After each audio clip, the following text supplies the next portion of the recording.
Have you ever felt like you're giving everything in your relationship but getting absolutely nothing back?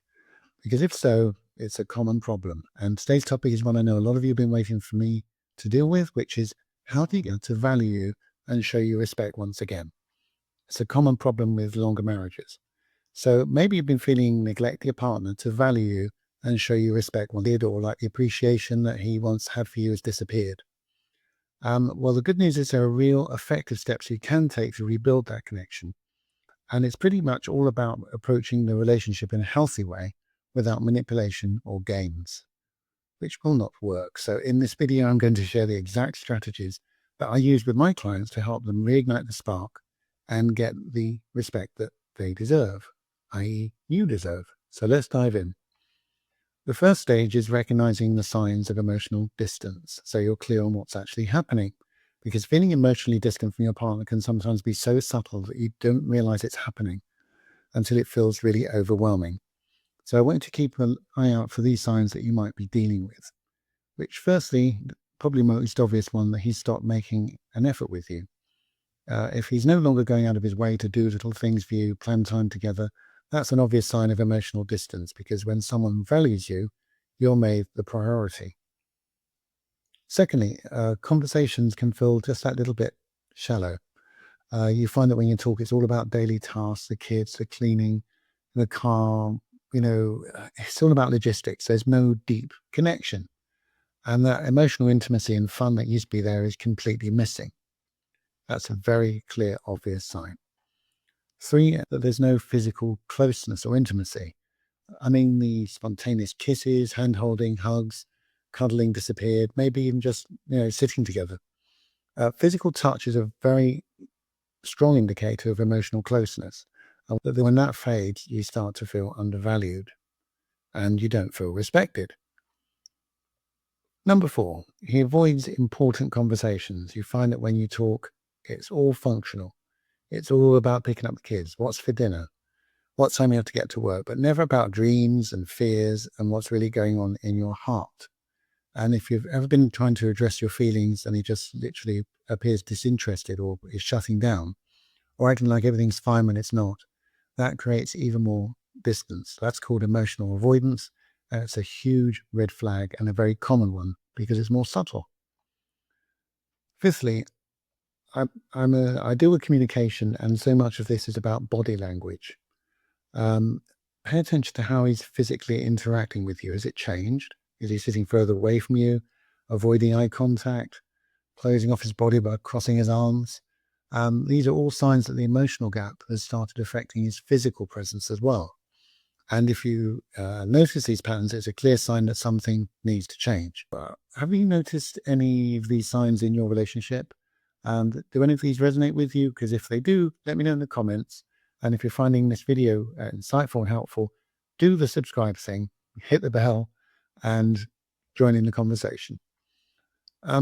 Let me give you an example that I dealt with recently with a client who came to me because she and her husband had become more like roommates than partners after being together more than 10 years.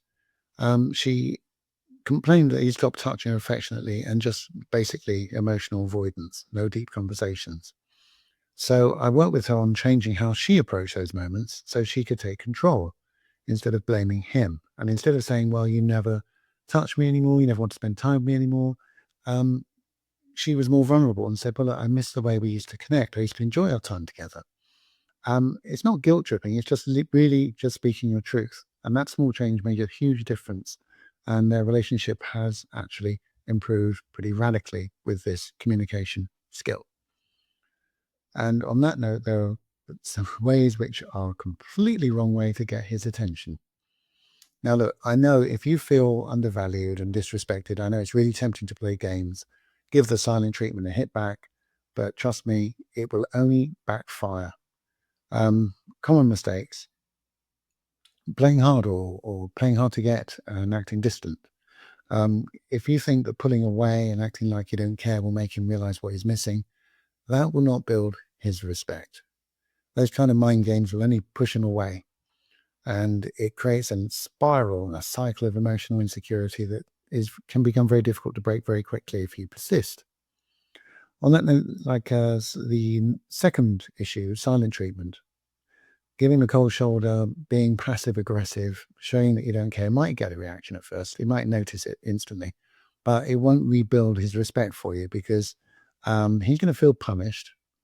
That won't lead to him changing his ways in a sense of trying to rebuild the connection with you because, men actually can hurt quite easily. And they're more likely to retreat than to actually respond to it long term. Thirdly, an absolute no-no, making him jealous. If you try and make a guy insecure by flirting with other men or just creating any sort of jealous situation, it can backfire really badly. And you will feel empowered probably for a short time, but longer term, the trust will just go and you'll just be pulled further apart. On the other extreme of that, it's overcompensating for his lack of attention. You might find yourself doing too much to get the attention, texting him all the time, constantly trying to make him happy with his, the dishes he likes to do, and giving way more than you're actually receiving. Overcompensating is really unhealthy because if you're in a position where you're actually chasing his love rather than being valued equally, and 50-50 partnerships are everything that I talk about. If you're not getting 50%, then something's got to change. Recently, I was speaking to a client, Lisa, and she was feeling pretty upset with her husband because she felt he was too busy with work, couldn't really make the effort. So she started giving him a silent treatment in order to try and make him feel like, well, look, see what you're missing.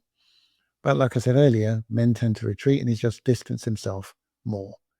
So after a while of having sessions with her, I suggested she just share the feelings again, vulnerability and communication instead of silence. She started in a small way by saying, look, I just miss how we used to talk and I want to get back to that. It opened the door.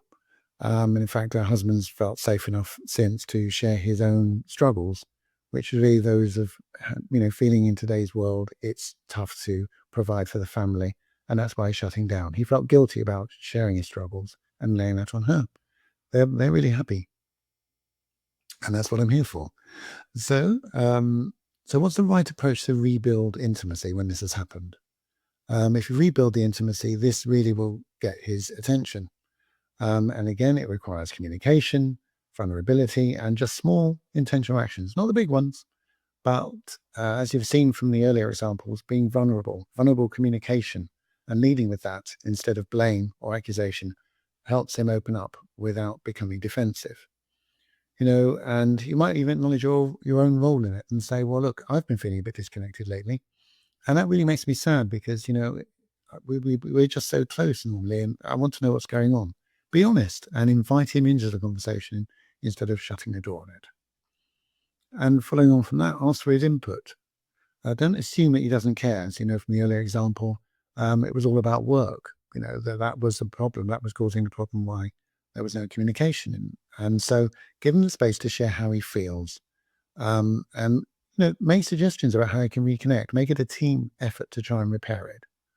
And it will show that you're willing to work together, and that will earn his respect, believe you me. But you don't want to overextend. On that note, set small, specific goals. So you want to be closer.